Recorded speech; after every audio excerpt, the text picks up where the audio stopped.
Live from downtown Detroit, home of WDIV and Click on Detroit, Local 4 News at noon starts now. Well, after a rainy afternoon and evening yesterday, we are in for some more this afternoon. Sure doesn't look like it right now, but Andrew is tracking the chances for even some storms to turn severe. Britain's Prince Philip has died at the age of 99 after more than 7 decades serving in the royal family. We'll take you to London, where the tributes are pouring in. But we begin this noon with breaking news. Governor Gretchen Whitmer asked for a 2-week pause on some activities as COVID cases surge in Michigan. Calling Michigan a national hotspot for COVID, the governor says that this is the time for everyone to do our part, with Michigan leading the country in COVID cases. Now, she is asking for a 2-week suspension of in-person high school classes, 2 weeks after the end of spring break, along with a pause in youth sports and indoor dining. She is asking. Rod Maloney joins us now. These are recommendations, but not new restrictions and mandates. She made that clear. Yeah, she made that clear, Rhonda, in that she's not going to be doing mandates, at least at the time being. She's saying that essentially this is on Michigan, and everybody needs to step up and go back to the things that everybody knows works: the masks, the hand cleaning, staying away from people, social distancing. And so when she goes and tells the schools that she wants them in hybrid learning now for the next couple of weeks, also have the pause with school sports, no practices. She doesn't want those. She's also saying that that it's a situation where the state needs to step up because we're getting to the end of the tunnel here and we can't just step back. She said that, look, everybody's tired of all of this, but that we need to continue on to get to the end because she believes vaccines can be the answer. Let's hear a little bit about what she said about why she's doing what she's doing. Policy change alone won't change the tide. We need everyone to step up and to take personal responsibility here.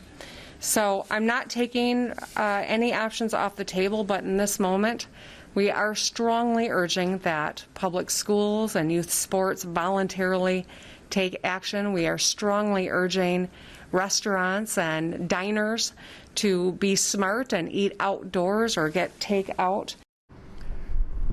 And so this leaves a lot of questions. How do the restaurants feel? What are the school districts going to do? Will there be all virtual learning now? The school districts have wrestled with this for a very long time, and some districts aren't going along with what the governor has to say. So we're going to take a closer look at all of this coming up on Local 4 News at 4, 5, and 6 o'clock with team coverage to make sure that you understand exactly what the issues are and what the governor's decision today means. Reporting live in West Bloomfield, Rod Maloney, Local 4. All right, Rod, thank you. And of course, most importantly, she wants everybody to get vaccinated. The state's top medical executive, Dr. Janae Caldoun, says that we are on track to see a surge of cases greater than we had in the fall. Hospitalizations have more than quadrupled in a month, and some hospitals are postponing non-emergency surgeries because they are reaching capacity with all the COVID patients. We need everyone to do their part, not only to protect themselves. Think about the person who may have an underlying medical condition or who is older and is more likely to die from COVID-19. Think about the person who may need to have a surgery or seek emergency care, and the staff or beds may not be available in the hospital. This is serious. We are all connected and we're in this together. And we are gradually seeing this all play out in our medical institutions across Metro Detroit. Dr. Caldoun says that more than 15% of hospital beds are now being used to treat COVID patients. In fact, the Detroit Medical Center just announced today that it is imposing new visitor restrictions at all of its hospitals. No one is allowed to visit patients, with a few exceptions, like people in serious or critical condition. And today, the governor reiterated that vaccines, that is the way that we will help end this surge. So get it, don't hesitate, get it as soon as possible. By the end of the day, the state says that 5 million doses of the vaccine will have been administered to nearly 40% of the state's population, but we need to get to 70%. As Rod mentioned, we are gathering reaction to the governor's announcement, talking to schools, talking to hospitals, talking to restaurants, so we will have complete coverage for you starting on first at 4. Meanwhile, you need to know what to expect outdoors with the weather because you're probably wanting to enjoy it for now. But Andrew, I understand you're tracking some storms headed our way. Exactly right, Rhonda, and good afternoon to you. Happy Friday, everybody. Storms are on the way or will be developing later, but you still have at least a couple of hours of wonderful sunshine and nice warmth to go ahead and get the day going. Spending time outdoors with the family, absolutely perfect time to do that right now. Later this afternoon, we'll make it up to around 75 degrees. Another warm one is on tap, but showers and thunderstorms have a chance of developing, especially after 3, 4 o'clock this afternoon. At first widely scattered, but then gathering in steam and gathering in number as we head toward the evening hours. Let's take a look at some of the blue skies that are out there right now. A nice, mild 66 degrees over at the airport. Perfect if you're getting any lawn work done or taking the kids out to the park for a little midday fun. We're looking at temps in the 60s all the way up in Sandusky with 61, 67 over in Monroe. Now, as you can see on Storm Tracker 4, there's a bit of shower activity off to our west. It's light for now, but still rotating around through parts of Indiana and also out toward Chicago. That is what's on the way for later on today. So again, eyes to the sky because there's also the marginal risk of a strong to severe storm. Heavy downpours, high winds are possible. We'll talk more about that and your weekend forecast in minutes. All right, Andrew, we'll see you here shortly. Meanwhile, it is a sad day in Britain. Buckingham Palace announcing this morning that Prince Philip has died at the age of 99, just months from his 100th birthday.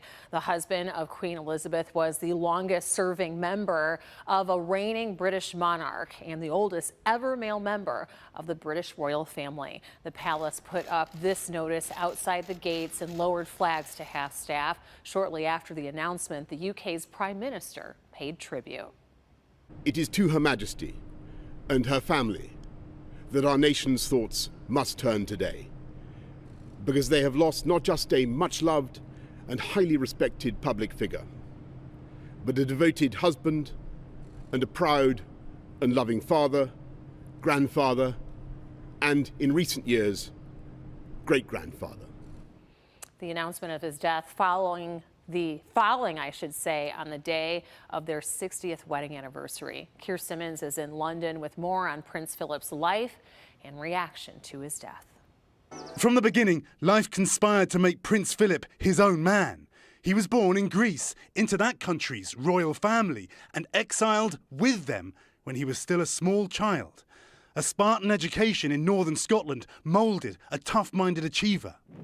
He saw action on several battleships during World War II, a brilliant and brave naval officer. His 1947 wedding to Elizabeth lifted the spirits of post-war Britain. The next year, Prince Charles was born. 3 more children would follow.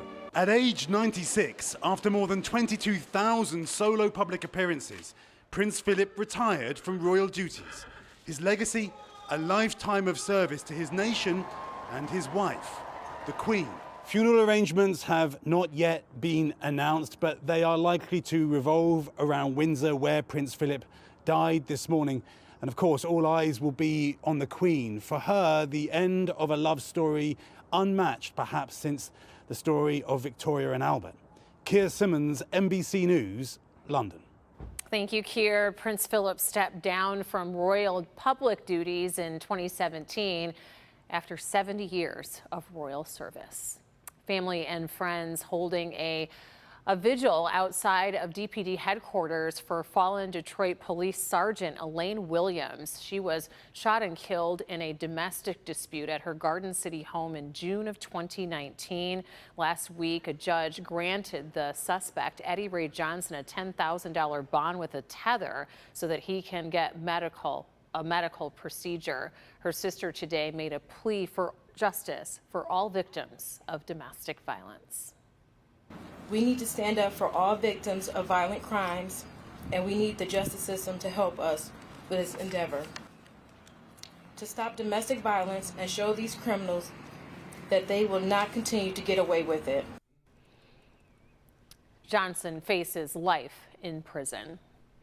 There is a major freeway closure that you need to know about this weekend in Oakland County. It involves that ongoing construction along I-75. The freeway is going to close in both directions tonight between 696 and 8 Mile. I-75, both directions between 696 and 8 Mile, closing this weekend. Crews are going to be working on bridges and shifting traffic to the northbound lanes by Monday morning. So I-75 closes tonight at 11. It'll reopen Monday morning at 5 a.m. and then the same stretch will close again the following weekend.